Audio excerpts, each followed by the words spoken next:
Your Excellency, President of the Council on Foreign Relations, Honorable Minister of Foreign Affairs, Honorable Ministers and Deputy Ministers, Honorable Members of Parliament, Your Excellencies, distinguished ladies and gentlemen, it is my pleasure to welcome you to this event on behalf of the members in the Council, Executive Council of the Council on Foreign Relations. My name is Kweku Sichiado, Council Member and Executive Council Member.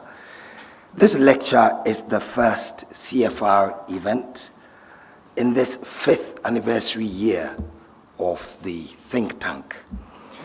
The CFR is an independent, non-partisan, non-profit think tank dedicated to foreign policy research, seminars on foreign policy questions, supporting the publications of memoirs of former foreign service officers, indeed even serving foreign service officers, and hosting visiting dignitaries to share their perspectives on international issues.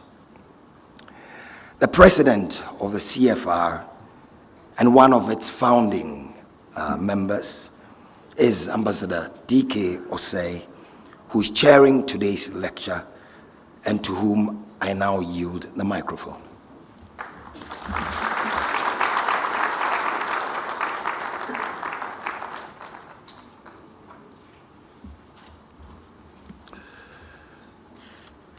Honorable Minister of Foreign Affairs, our distinguished guest speaker, Excellencies, distinguished guests, ladies and gentlemen,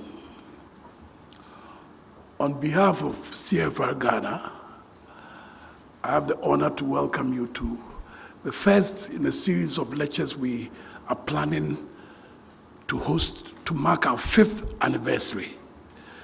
This is the first, and we're hoping that next week or the week after, we'll have a conference specifically devoted to the crisis in ECOWAS. Beyond that, we have a July main event which will capture a lot of the work we've been doing over the last 5 years. But as we look at events occurring in the world now, the Council feels even more called upon to engage in a lot of the activities we've been engaged in, for the simple reason that the world is facing a lot of rising global tensions. And if you look at the current global and complex geopolitical contestations facing us, we think as a council we need to devote even more attention to engaging our society and proposing solutions for a more stable international environment. When I say a more stable international environment, I'm not just referring to Ukraine, Russia. I'm not just referring to the crisis that we're seeing between Israel and Gaza. I'm not just referring to the tensions that exist between the US and China. I'm not only referring to the rising upsurge of populism in the world with its attendant repercussions on international relations. And recently what's happening in Argentina is a very typical example.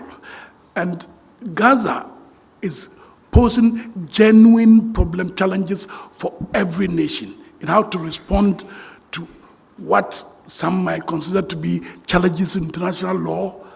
And we remember the recent ICJ decision and its implications.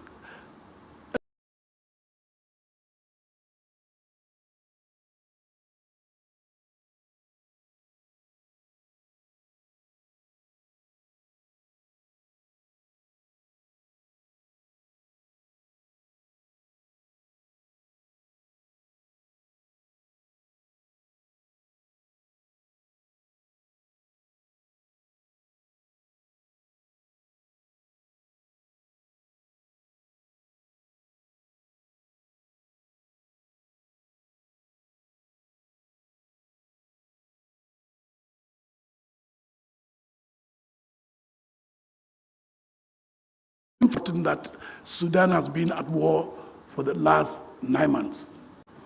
And we are not sure what Sudan will look like a year from now. 2 million displaced people. Recent noises between Burundi and Rwanda have come to further complicate the differences that we know exist between Rwanda and the DRC. There's no peace around that part of the world. As if that is insufficient. When you come closer home, we ourselves should understand that foreign policy is going to be a major part of how this sub-region is going to move forward. I'm not even only referring to the violent extremism, which we haven't been able to deal with, terrorism, which we haven't been able to deal with. The recent announced exit of the Alliance of Sahelian States from ECOWAS is a major challenge to our integration efforts. And even when you come to what would appear to be the more stable democracies, we have difficulties. I'm not sure that there's anyone who's not holding his breath as we await the election results in Senegal. I'm not certain that we have completely come out of the woods in Sierra Leone. And what with recent signature of some kind of deal between Ethiopia and Somaliland, are we heading for disintegration of ECOWAS? This is a question which I hope next week one of our experts will be attempting to respond to. Now, it is in the light of all this that we as a council believe that multilateralism will continue to play a major role in bringing about some sanity and calm in the current situation. A lot of people are counting on the BRICS, but I'm not sure that we've been able to define the real DNA of BRICS. I'm certain that one of the simplest things we can do is to define what the Commonwealth DNA is. It is for this reason that we believe that as a country, we should and can play a major role in the future direction of the Commonwealth. A Commonwealth that preaches collective action and international solidarity. But to be able to play such a leading role, we need to define what our agenda is. How are we going to transform the Commonwealth Secretariat into a consequential organization capable of supporting a development cooperation model for resilience? How does Ghana intend to achieve this if we are given the role? What will be our vision regarding trade and investments, renewable energy, the enhancement of democratic governance? What will be the Commonwealth's plans in response to the supply chain challenges arising from COVID-19 and the war in Ukraine? What are our views on climate change? What do we propose as a development cooperation model to address social mobility, jobless growth, or wealth creation with high unemployment, growing inequality, and rising cost of living? These are some of the issues which we as a council will be interested in. And we keenly look forward to hearing the views of our illustrious foreign minister, who I understand has this morning been announced as Ghana's candidate for the post of Secretary General of the Commonwealth, given by our former president saying that if she became a candidate, he would support her. So we have the whole country behind Shelley. And at a very personal level, I have had the privilege of working with Shelley for about 30 years. So I can attest to her qualities, her dynamism, her experience, and her commitment to the ideals of international peace and security. But let me, however, leave that task to the person assigned to introduce Shirley before I overdo it. Once again, I want to welcome you to this lecture on behalf of the Council on Foreign Relations Ghana. Thank you very much.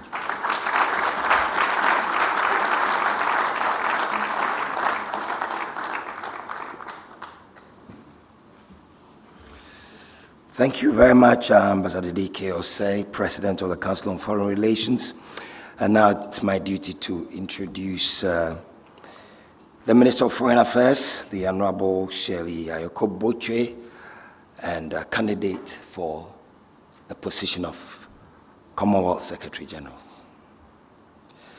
The Honorable Shirley Ayoko Botwe has served as Ghana's Foreign Minister for almost 8 years now. Her extensive experience in diplomacy dates back to the second term of President Kufuor, when she served as Deputy Foreign Minister between the years 2006 and 2009. But prior to that, she'd also been Deputy Minister, Deputy Minister for in a number of portfolios, trade, communications, information. Her tenure as Foreign Minister has been characterized by many notable achievements. She oversaw the extensive transformation in both human resource development and conditions of service for foreign service officers at the Foreign Ministry, in addition to the establishment of the Foreign Service Institute, FSI. She streamlined and improved consular and passport services, both at home and at Ghana's missions abroad, introducing digitization and enhanced online services. Ghana's foreign policy successes under her leadership include the high visibility and positive image that Ghana enjoys under President Akufo-Addo. As Foreign Minister, she also chaired the Council of Ministers of the 15-member ECOWAS for 2 consecutive terms between 2020 and 2022. And she played a critical role in the negotiations towards transitions to democracy in the region. Under her leadership, the Council advised the authority of heads of state and government of ECOWAS on a number of critical decisions, including the response to the security situation in the Sahel and the West Africa region, including the 4 military takeovers, the review of the supplementary protocol on democracy and good governance, the reform of the ECOWAS Commission, including budgetary reforms that ensured or led to greater efficiency, plowing resources to community programs. But she also experienced years in the opposition, which she didn't treat as the doldrums.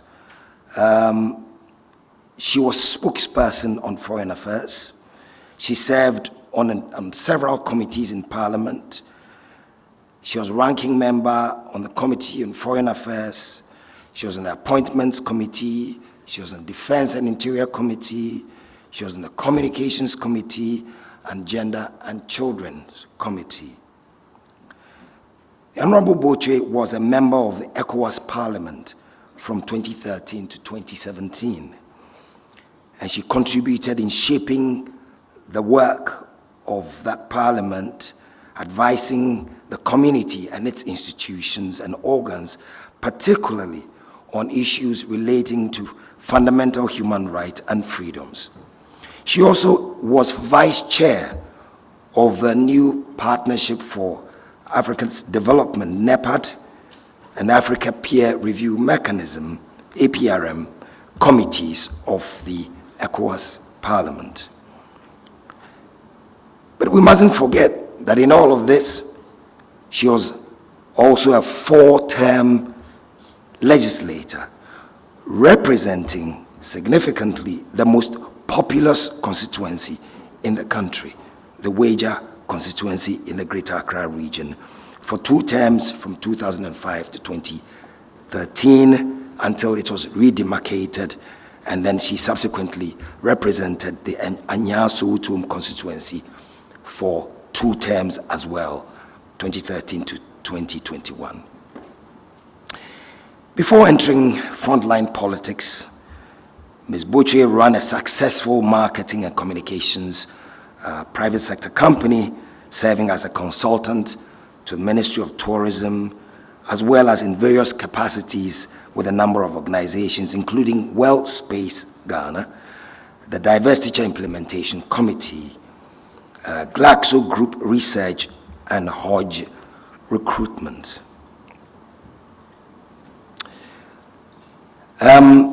She's got an array of academic qualifications, and I'll just mention the fact that she was recently called to the bar.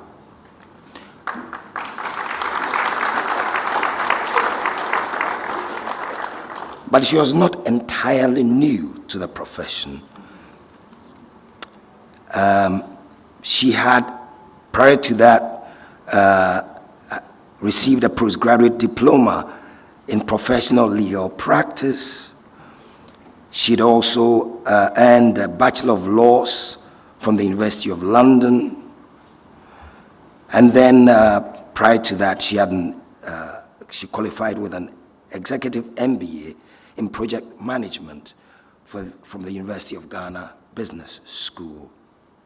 She also has a Master of Arts, MA, Public Communications and Public Relations, University of Westminster in London, in the UK, and many more. I think it's time to yield the CV to the lecture. She's a mother of 2. The notes don't say what her hobbies are, but I suspect that reading policy papers must rank pretty high in her hobbies. Madam, your audience.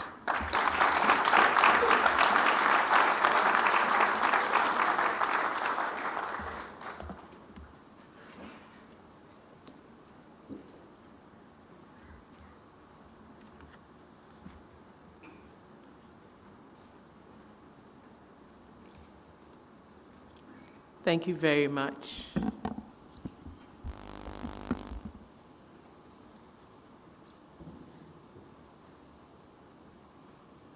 Chairman, Ambassador Dike Osei, who is my dear friend, President of the Council on Foreign Relations Ghana, representative of the Speaker of Parliament, Honorable Atto, distinguished members of the Council of State, Honorable Hackman Owusu-Agyemang, former Minister of Foreign Affairs and Regional Integration, Excellencies, members of the Diplomatic Corps, current envoys of Ghana to US, UK, Excellency Ibn Chambers, former ambassadors, colleague ministers, honorable members of Parliament, distinguished members of the Council on Foreign Relations Ghana, invited guests, both here and those online, dear friends, ladies and gentlemen.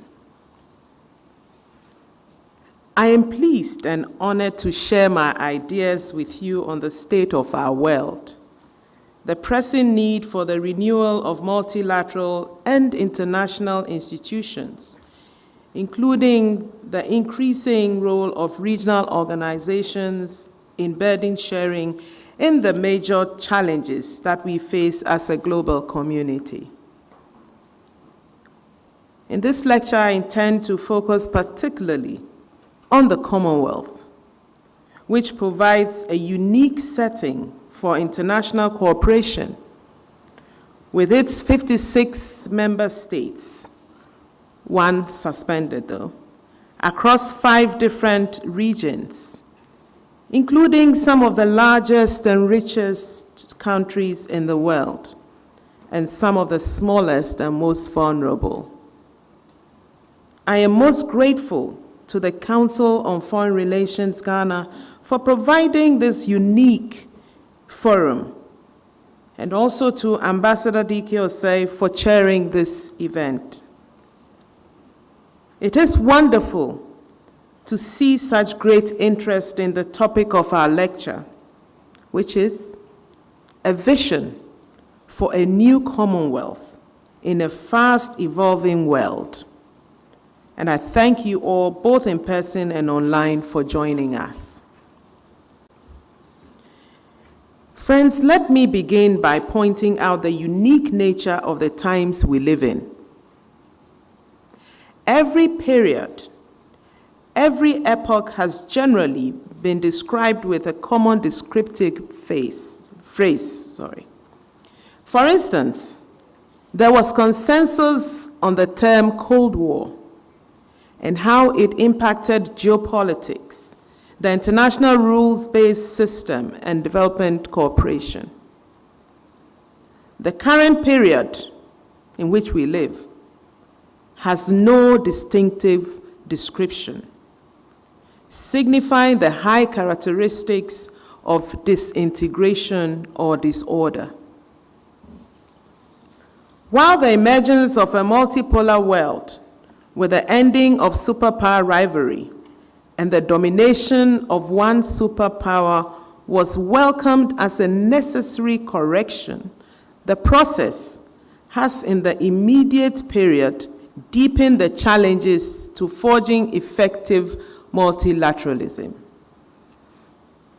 As the general dissatisfaction with the international financial and governance architecture grows, and developing countries continue to engage their partners on a development cooperation framework that leads to resilience building and sustainability, other factors at play weaken the needed consensus. These include the fracturing and reconstitution of alliances, a new competition for geopolitical advantage, characterized by both traditional divisions and new players who are seeking to leverage their wealth to build influence. From the perspective of responding to global development challenges and threats to international peace and security, the impact of the jockeying for influence and power and the natural tendency to scramble for friends is not different from that which was driven by inequality between and among states and the unfair international economic order. Some, especially on social media, are rightly frustrated, but neither declaring a plague on both their houses nor engaging in protest diplomacy will result in the cooperation needed for our people and our planet to thrive. So now I present the Commonwealth as a solution. Mr. Chairman, friends, the Commonwealth provides an opportunity for its member states and people to reshape a world that is fit for the times we live in. Commonwealth has a population of 2.5 billion, and 60% of this population is aged 30 or younger. So by geographic size, global reach, and diversity, also by potential wealth, numbers, demographic data, and political profile, our Commonwealth should become the second most consequential organization of states globally. That is after the United Nations. Its charter provides a strong framework for promoting peace and prosperity, as well as modalities for cooperation among our member states, fostering friendship, fraternal dialogue, and mutual respect. Indeed, the Commonwealth has shown remarkable commitment to promoting prosperity, democracy and peace, justice and human rights, empowering women and young people, both boys and girls. Also shown commitment to amplifying the voices of small and vulnerable states, and also advocating for environmental protection in terms of the blue economy and climate change through the Commonwealth's Blue Charter. Commonwealth and its Secretariat's purpose, and this is articulated in the 2005 revised agreed memorandum on the Commonwealth Secretariat, and its subsequent revision in 2022, expected the Commonwealth Secretariat to expand and adapt pragmatically in the light of its experience to better carry out its functions. Those functions include support for developmental projects and technical assistance in a variety of fields on a multilateral basis. The leadership of the Commonwealth is to be commended for their innovation and hard work in increasing the Secretariat's accumulation of a reliable body of knowledge that has contributed to economic development and resilience building across all the member states of the Commonwealth. With its unique identity or DNA of little fuss or publicity, the Commonwealth has worked to strengthen democracy, including through election monitoring and good offices missions, as well as helping countries to manage their debts or apply for climate financing. We all hear about the Commonwealth observer teams that come into our countries during elections. And also through the good offices of the Secretary General, you'd find her trying to douse fires as and when any such occurs during elections. Unlike large international agencies, it is a nimble organization of particular use to small island states and the lesser developed countries. The Commonwealth takes on projects too small for the big agencies, building the capacity of governments at the same time as it solves problems on the ground. Its reputation as an incubator of good ideas is well-deserved and needs to be built on further. The Commonwealth, for instance, developed a health worker protocol that was taken to scale by the World Health Organization. Also a vulnerability index that was taken to scale by the World Bank. It also reached an agreement on climate change that was approved globally at the Climate Summit in Paris. The challenges. Despite these remarkable achievements of the Commonwealth, we do not need to go behind the daily headlines to see that the world, in the words of our president, President Nana Addo Dankwa Akufo-Addo, and this is what he said, I quote, "The world is in a bad place," unquote. Whether it is in Commonwealth countries or the entire world, we do face existential and troubling challenges. Indeed, insecurity best describes our world. In the political, economic, social, environmental, and climatic spheres. The business and supply chain impacts of COVID-19, the war in Ukraine, and the worsening climate events associated with climate change merely expose the failure of the Development Cooperation Framework, which was fashioned in the waning years of the Second World War. The weak resilience that characterizes the economies of Commonwealth developing countries can be traced to their marginalization in the multilateral trading system, with our very limited footprints on the global trade landscape. The shares of Pacific Island countries and African countries in world trade are manifestly below potential at 0.03% for the Pacific Island countries and 3% for African countries.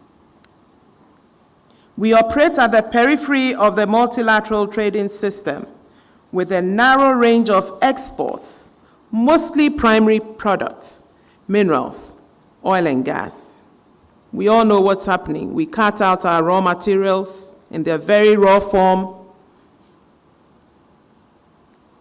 take it to other markets that add value to these materials and send them back to us. In the cases of the Caribbean and the Pacific, because of their very small populations, they lack economies of scale. And this is made worse by high transportation and marketing costs for the Pacific countries, because they are located very far from the key markets of Europe, or the United States, or China, or Japan. In addition to these constraints, their efforts to attract foreign direct investment have also not been very successful. They account for 0.1% of global investment flows. In nearly all Commonwealth countries, social mobility is stalling, even though the future world of work, including climate adaptation, opens new possibilities through the way we teach our young, leverage innovation and services through ICT, social media, automation, and artificial intelligence. Jobless growth, or wealth creation with high unemployment and rising cost of living, characterizes nearly all our economies. Commonwealth countries need to create over 50,000 decent jobs each day until 2030 in order to provide opportunities for our young people who are entering the labor market. It is estimated that together, Commonwealth countries need to create 3 in every 5 jobs in the world, as the labor market in countries such as Japan, China, and Europe shrink. Within the Commonwealth itself, labor mobility does not correspond to the labor rigidities of our economies, denying markets the skills and resources that are needed to create goods and services which are needed to power greater inclusive growth and wealth creation. And we have failed to draw the link between young tech workers, the ubiquity of services they provide, and anxiety over physical migration. The Commonwealth has the world's largest, greatest vulnerability to climate change, because 33 of its members, 33 of the 56 members, are small states. As extreme weather events annually wipe out infrastructure and cause devastating droughts, challenging food security, and also impede other development goals in many Commonwealth countries, most notably in the small island developing states, the scope of the strategic failure for a common strategy around renewables is mind-boggling. There is no reason why we should not have a common strategy to deal with renewables. The devastating effects of climate change can be clearly seen in the many beautiful islands of the Commonwealth. With rising sea levels as a result of global warming, several islands are inundated with water.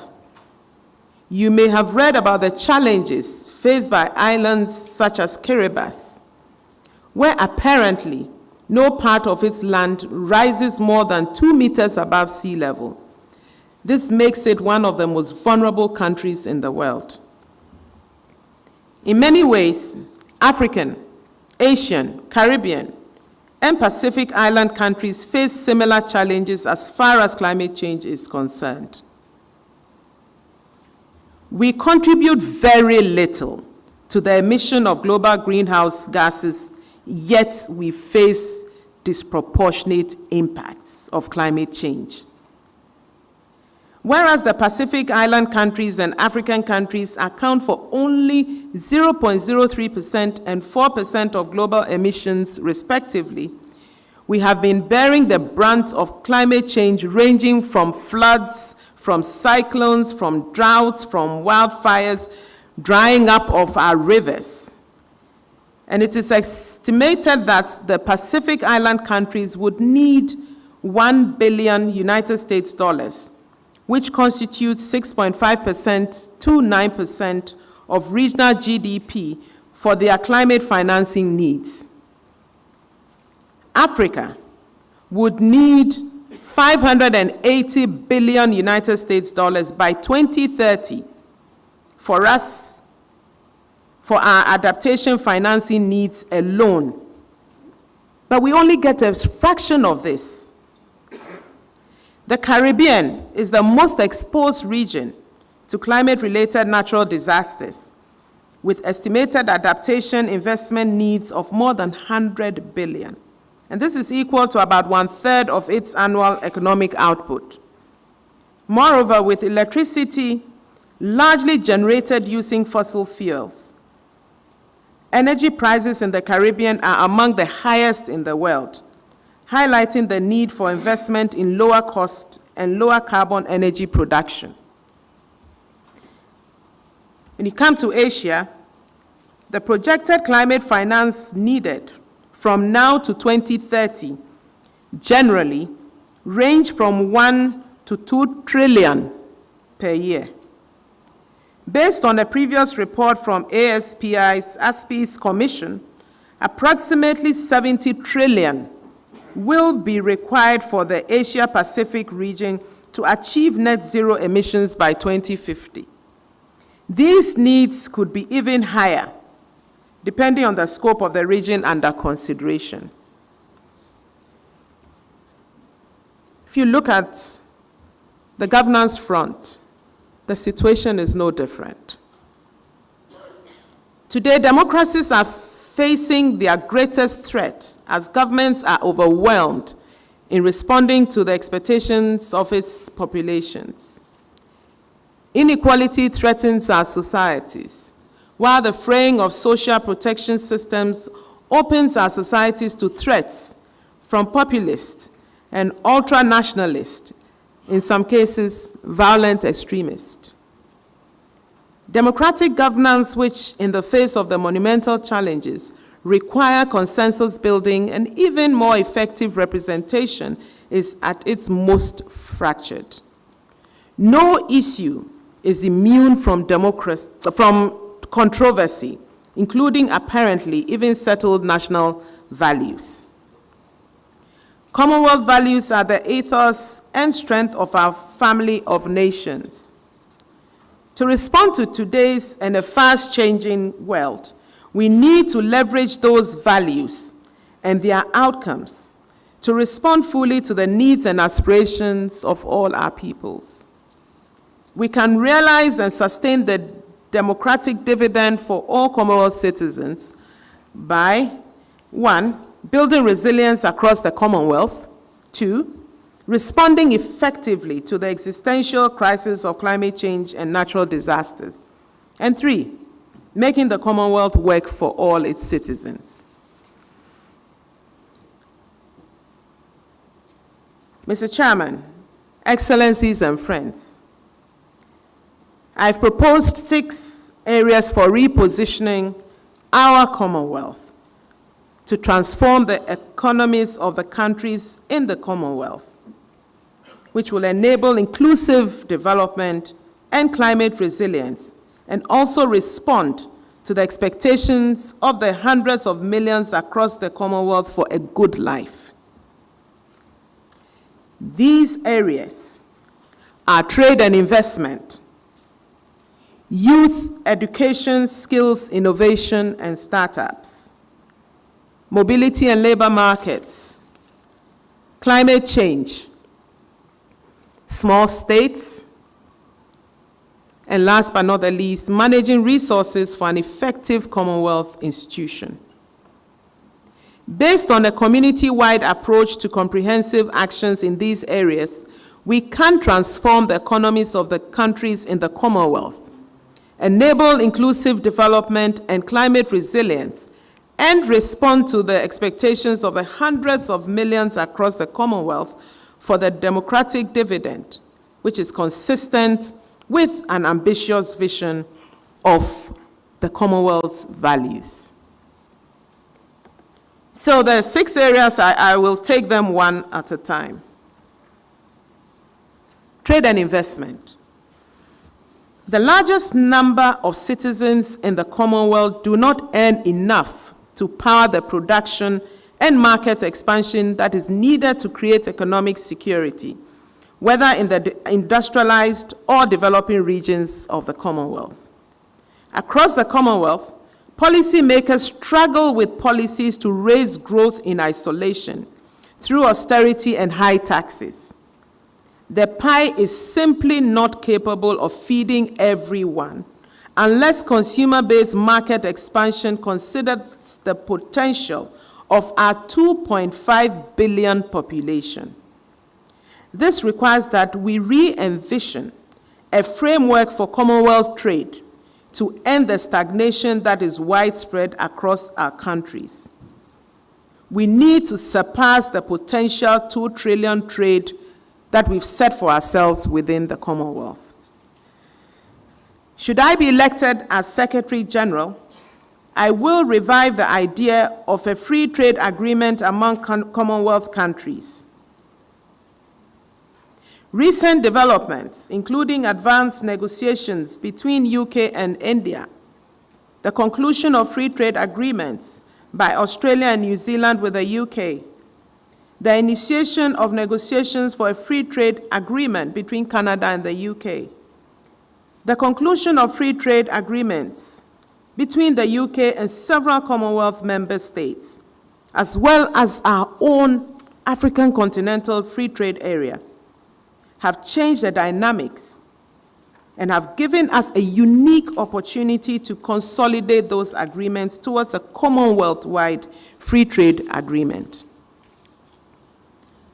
To be transformative, any such trade and development agreement has to respond to the development needs and challenges of the developing countries in the Commonwealth. Our development partners would have to scale up their aid for trade disbursements to enable us to enhance our productive capacity. It is also necessary to have generous labor mobility commitments. Example is like what we can have, if we so wish, under the Seasonal Workers Program and the recognized seasonal employer. Furthermore, it is necessary to have provisions which would encourage businesses from the developed members to invest in the developing member states, with due consideration given to Pacific Island states, the Caribbean, and small states in both services and the non-services sectors. A successful free trade agreement among Commonwealth member states would allow these states to reap the benefits of enhanced integration and participation in global and regional supply chains, and it will also boost their participation in the multilateral trading system. It could also be a model for WTO members for a synergic mix of regional and multilateral trade integration, as the WTO members struggle to conclude agreements to revitalize the organization. Should the Commonwealth, which has members at all levels of economic development, be able to conclude a free trade agreement, it would serve as an inspiration at the multilateral level. I believe so. Developed Commonwealth members and other donor partners should maintain and enhance non-reciprocal preferential market access mechanisms like duty-free, quota-free, also flexible rules of origin, and preferential treatment for services and service suppliers from small developing states in order to facilitate their integration in the regional and global value chains. The World Trade Organization which regulates and promotes global trade, should also consider according effective special and differential treatment, and also channeling enhanced aid for trade and viable investment in hard infrastructure to help build the productive capacity of small states in order to reverse their marginalization in global trade. This also should be the case for the African states and the developing states. The Commonwealth should support the specific needs and concerns of small island states in fisheries subsidy negotiations at the WTO. Ocean sustainability in general and sustainable fishing stocks and practices are critical to the development of the ocean economy in island states, and especially to the millions of mostly poor people who make their living through fishing. Services provide a major area for re-envisioning, including potential wealth creation and life-enhancing areas of life, such as portability of health insurance, medical data, banking services, etc., are across our Commonwealth. Commonwealth businesses are key to developing the products, markets, and the integration needed to create a consumer boom and greater prosperity for all of us. Under youth education, skills, innovation, and startups, young people in the Commonwealth constitute a third of all young people in the world.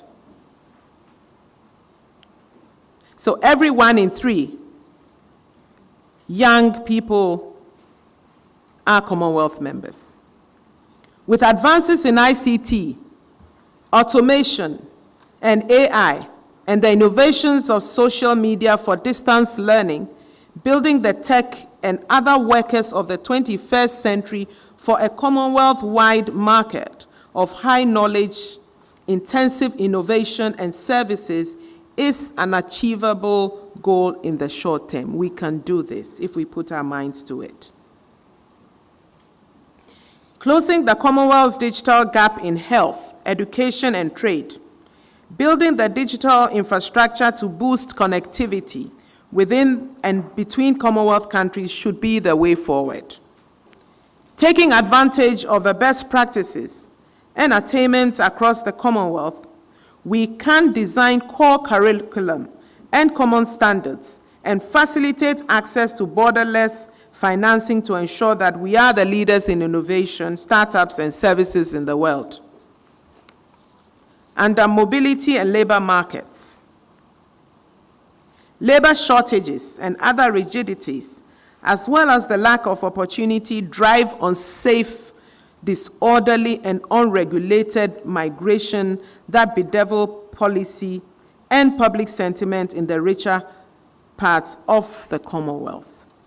A Commonwealth-wide mobility compact can help redress labor and skills demand through safe, orderly, and regulated migration, while the ability to teach or train young people wherever they live in the Commonwealth, as well as a common Commonwealth market, allows work and services to be exchanged without relocation of workers across borders.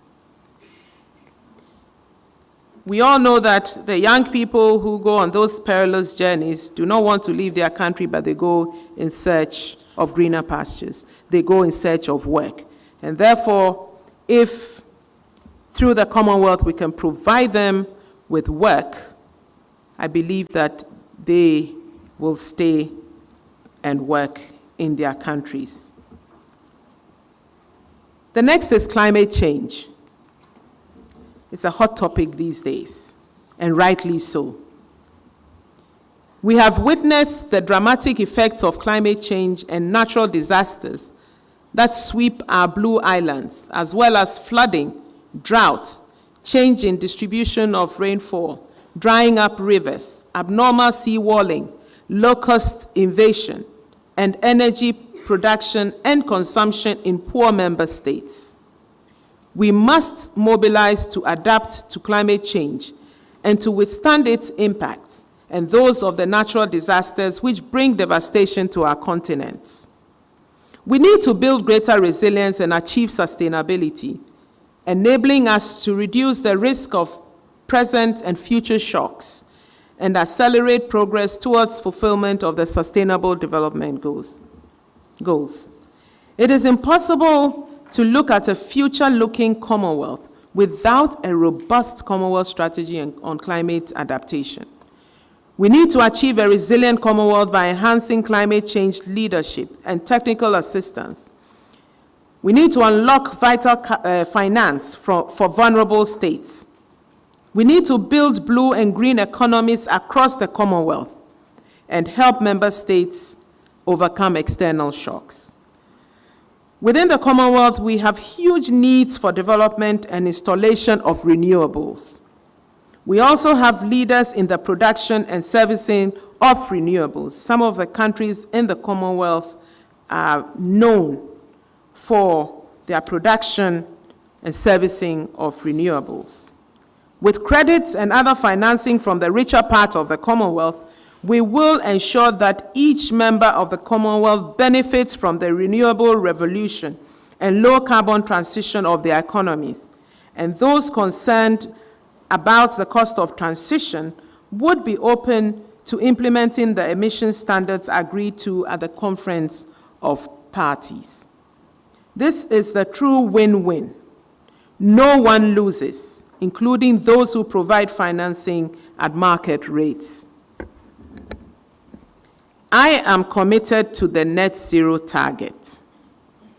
I know it is referred to as ambitious, but saving our islands and protecting our ecosystems and literally ensuring our survival as a species in the face of extreme climate events and economic reversals cannot by any stretch of imagination be referred to as ambitious. My ambition is to support Commonwealth countries to find common agreement in responding to climate change. The expectations of small island developing states must be the barometer of our goal, and the Commonwealth must continue to be a champion of the small island states. I am not unaware of the political cost of enacting the required measures for reaching net zero. We need to support countries to engage their populations in all of society approach to reversing climate change, including adopting a standard climate change act. It may be difficult, but it can be done because we are all affected by the ravages of climate change. We need to support countries to build non-partisan national consensus on climate. It is clear that unless we meet the 2030 goals, we shall not meet the net zero goal. Community-level climate action is required. It is true that in some parts of the Commonwealth, such as the Caribbean and the Pacific, citizens do not need convincing because they see the effects every day of their lives. But that survival response must be the case for all of the Commonwealth. A legal framework that recognizes the phasing out of subsidies for fossil fuels to achieve net zero by 2050 empowers states to implement policies supported by their citizens. While we fight hard to reverse the insufficient global response, we must find ways within the Commonwealth to secure sustainable energy security. That is why I have proposed the renewables revolution, because we cannot afford not to double down on renewable energy. It is the only way to save ourselves and our planet. We must explore ways to support the achievement of 100% electrification by 2030. Accelerated introduction of electric vehicles and outboard motors, as well as expansion of renewable energy sources to include offshore wind, tidal, and wave energy. And this is to reduce dependence on fossil fuels and also to reduce the environmental impacts that are associated with traditional energy production.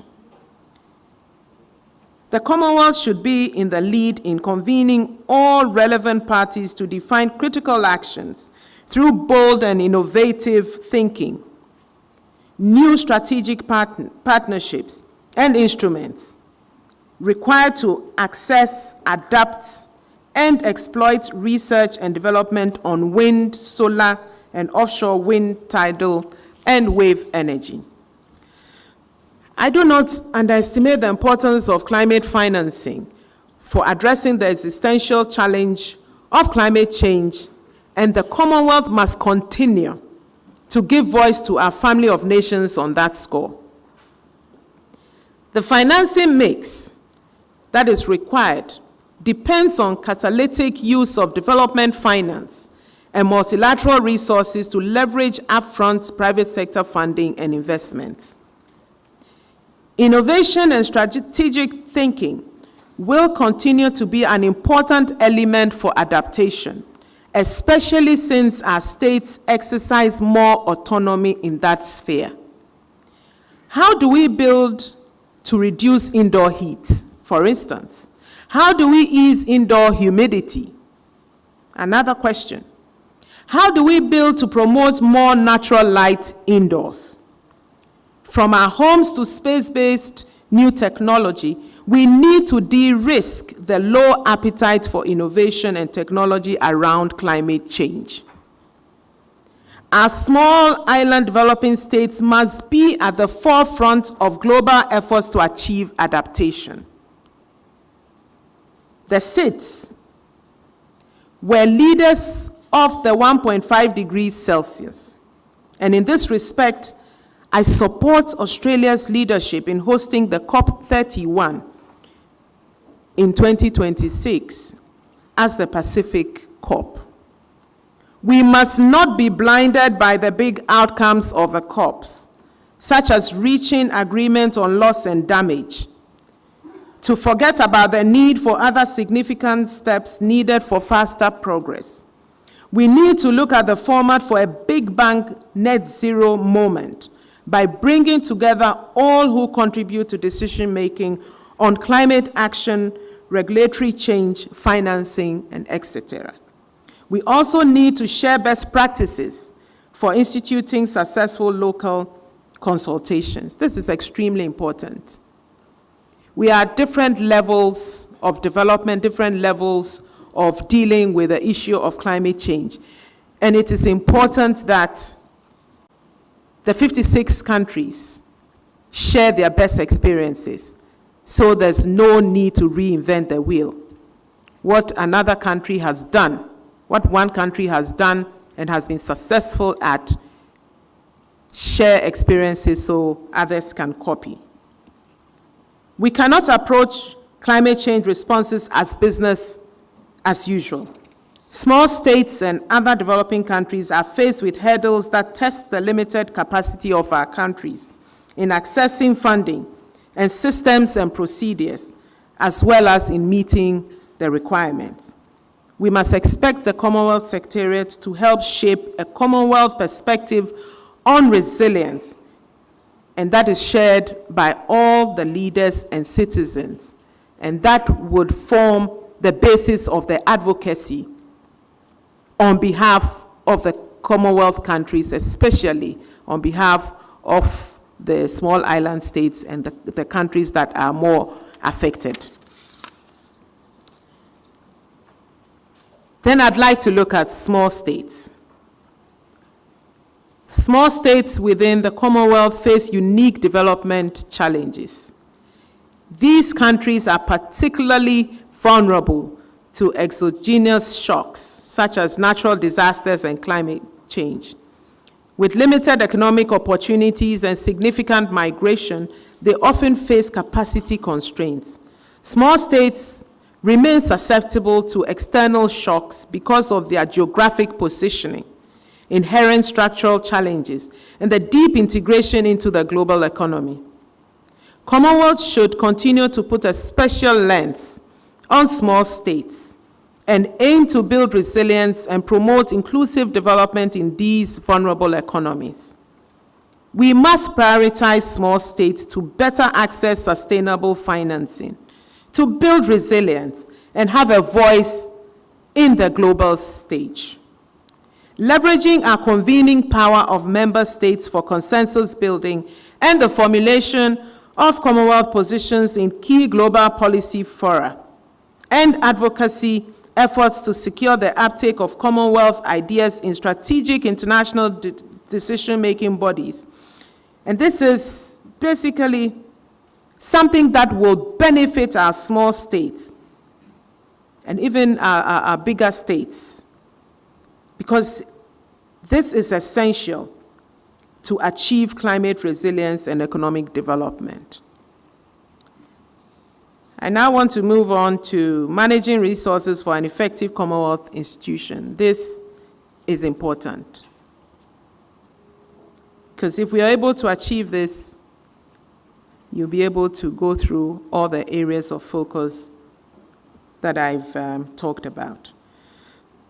And this entails an accountable, effectively run Commonwealth Secretariat. And I believe this is essential for realizing the ambitious goal of a new Commonwealth. Recently, the capacity of the organization has been weakened as member countries have funded work on a project-by-project basis instead of supporting the organization as a whole. The Commonwealth Secretariat cannot be a viable vehicle for transformation if it is treated as a consulting agency. It must be supported as a strong and independent multilateral organization, one that can count on adequate and predictable core funding on a consistent basis. And I'm convinced that agreement around the vision for a new Commonwealth will help unite the Commonwealth to rally around an effective Secretariat. As Secretary General, God willing, I will work with member countries to stabilize the Commonwealth's finances. An ambitious Commonwealth should be funded at comparative levels as other multilateral organizations are funded. Together with a more credible program resource envelope, it is time to review the human resourcing and budget of the Secretariat. This would enable more resources to be plowed back into programs, as well as ensuring a resilient Secretariat with long-term stability, attracting and retaining the best of the Commonwealth's talent in service of all members. Across the organization, we need to make decisions on how we take advantage of the expertise from member states, including from academia, research organizations, as well as the private sector. As we second them, we second our members, our citizens to the Secretariat to enable the cross-fertilization that will enrich the work of the Secretariat and also transform the Commonwealth. We should be creative in tapping into the pool of experienced and retired Commonwealth professionals. And there are many who want to offer their expertise pro bono to Commonwealth countries. I support the adoption of the International Public Service Accounting Standards, the IPSAS, as well as reforms of the governance system. This requires the formalization of the role of the Board of Governors as an executive board, reporting to the ministerial and the CHOGM, with the authority to discuss management, financial, and audit matters as in any comparable international organizations. In this regard, the periodicity of CHOGMs and the use of virtual conferencing to reduce cost and carbon footprints has to be part of our reform agenda. I propose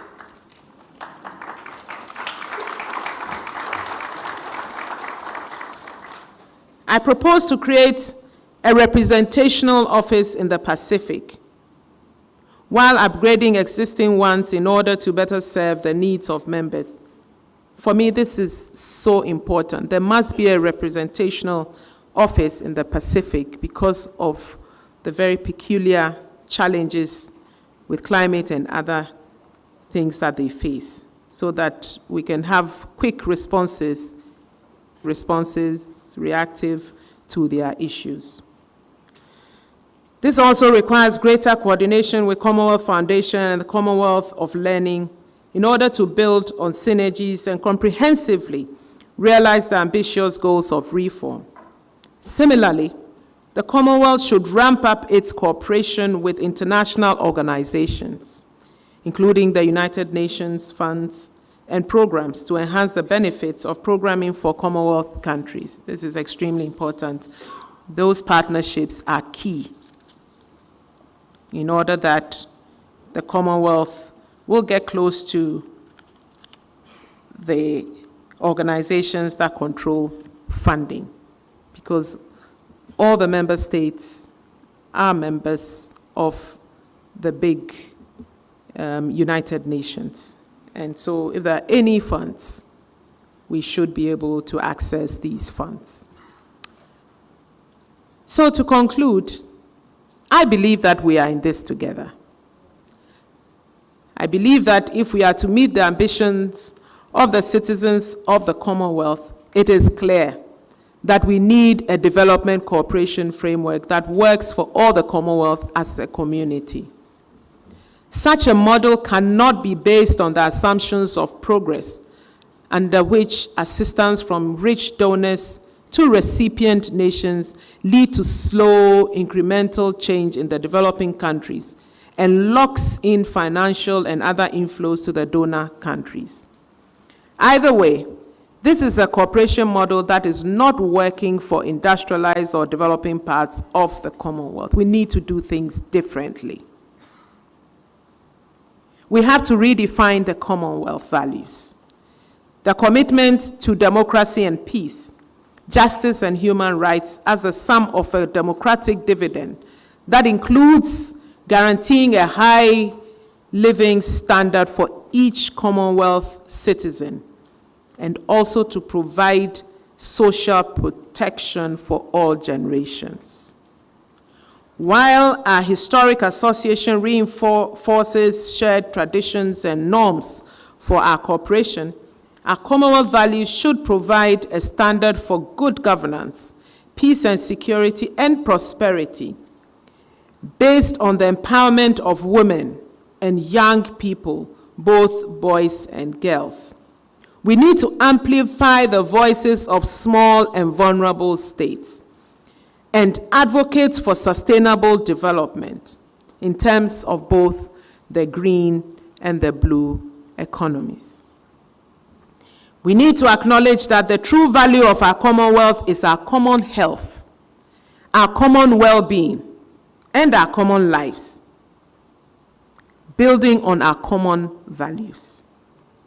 We need to leverage our common wealth and economic potential, as well as potential for reprofiling to build resilience in the face of our changing world. As I said in a lecture in November 2022, the rich part of the Commonwealth needs the poorer part, as much as the poorer part needs the richer part.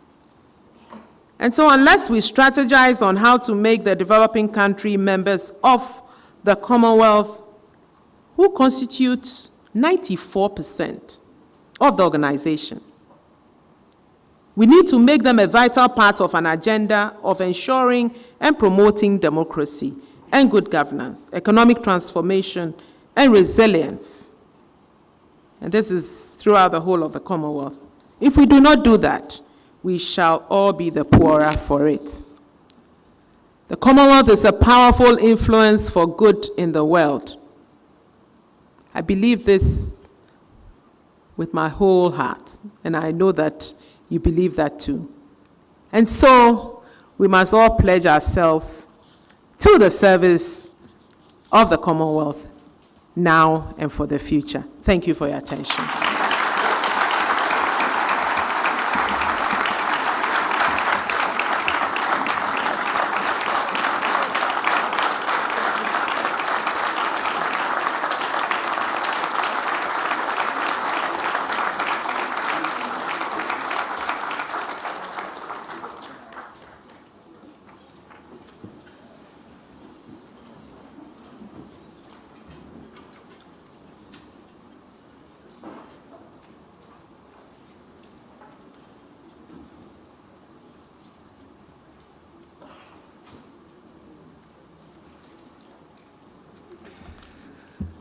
Thank you very much for an excellent delivery and content, Honorable Foreign Minister. I think she deserves another round of applause.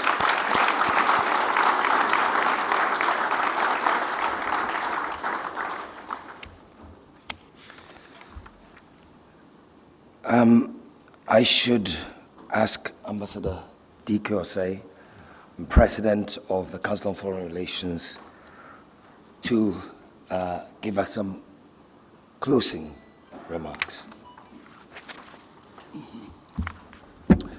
Excellencies, colleagues, friends, I think our Foreign Minister deserves yet another round of applause.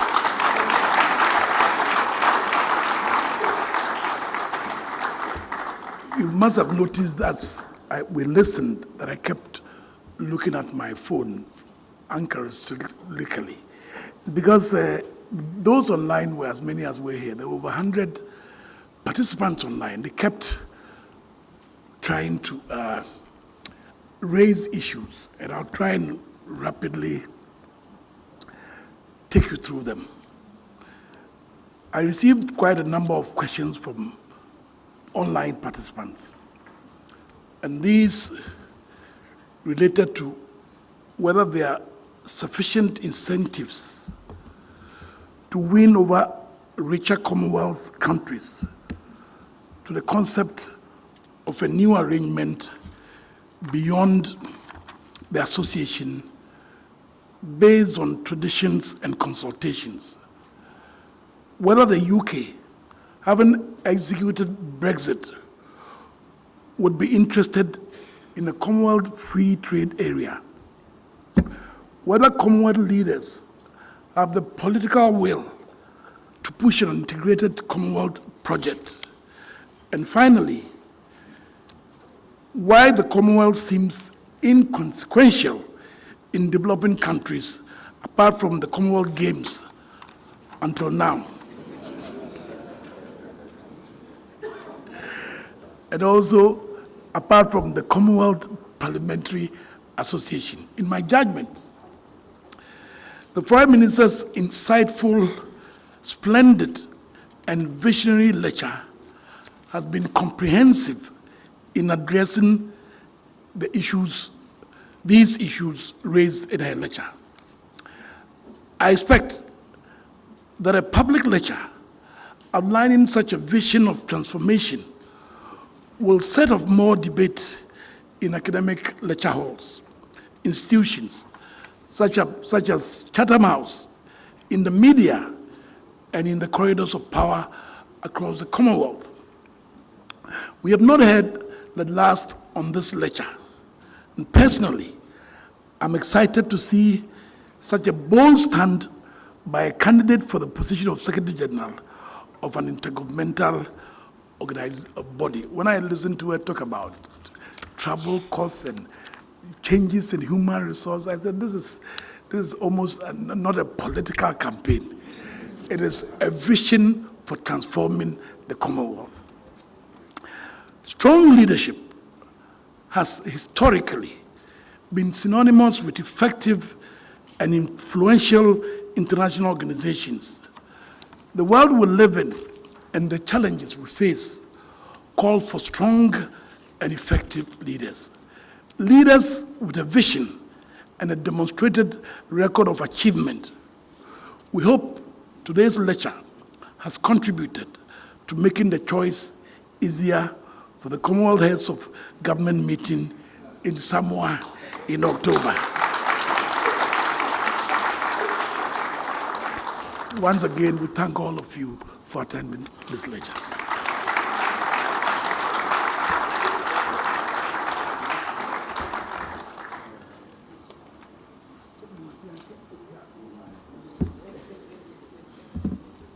Thank you very much, Ambassador D.K. Osei. So we've virtually come to the end of the evening session. There's a reception outside, and you're all invited to join us. We also have some students from a number of schools here. We trust that you picked up something, you learned something, and that some of you, especially the young ladies, are inspired by the Honorable Minister of Foreign Affairs to perhaps follow in her path as a diplomat and as a politician.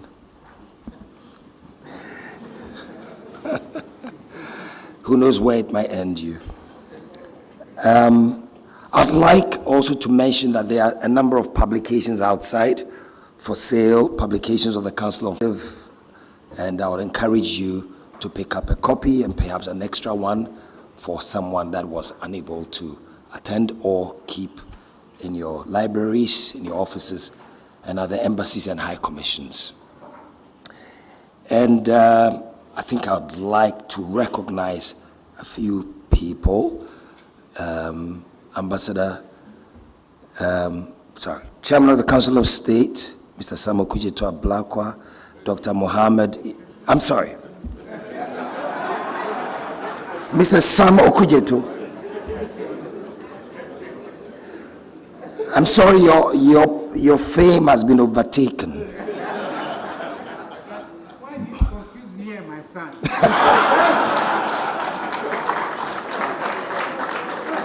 But that's easy. You look alike. On that note, I recognize the Honorable Sam Okudzeto Ablakwa,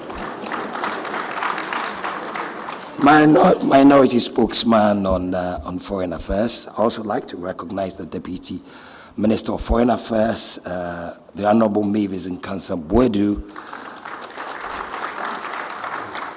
I recognize former Foreign Minister, Mr. Hackman Osu-Ajiman. I'm not sure I mentioned Dr. Mohammed Ibn Chambers, one of our foremost diplomats, and also our High Commissioner to the UK, Papa Osu-Ankuma. I take it you flew all the way to attend this lecture. And of course, and the Honorable Samuel Abujinapo, Minister for Lands and Natural Resources. In Senegal, they used to have a minister who was responsible for lands and natural resources, marine resources, and aviation. So they described him as le ministre de la ciel, la mer et la terre.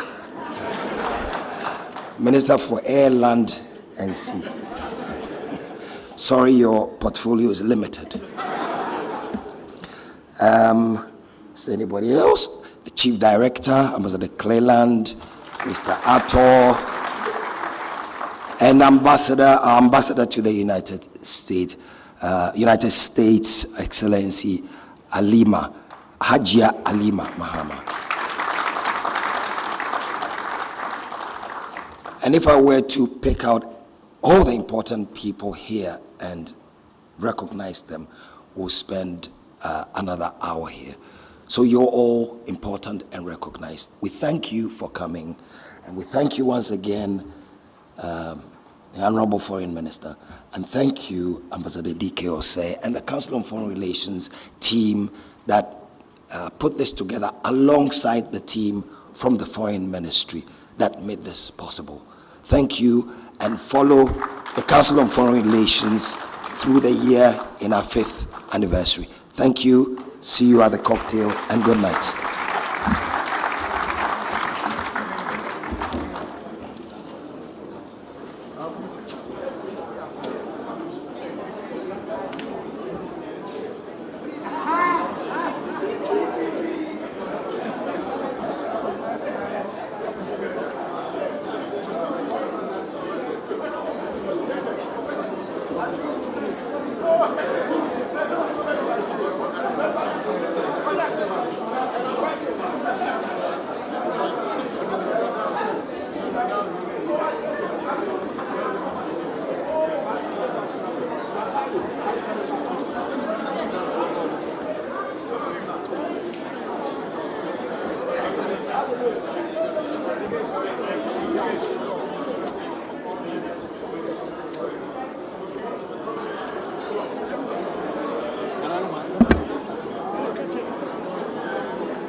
Now, oh, Fred, whatever is on red. And see the two websites. Anyone have a Satu.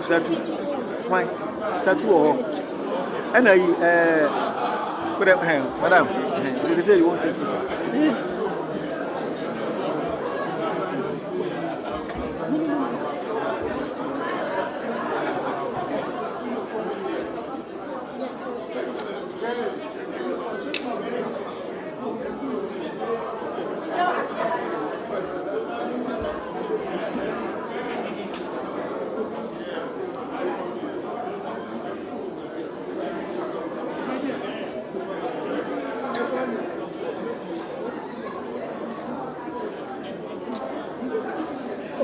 She flew in for election. Trouble.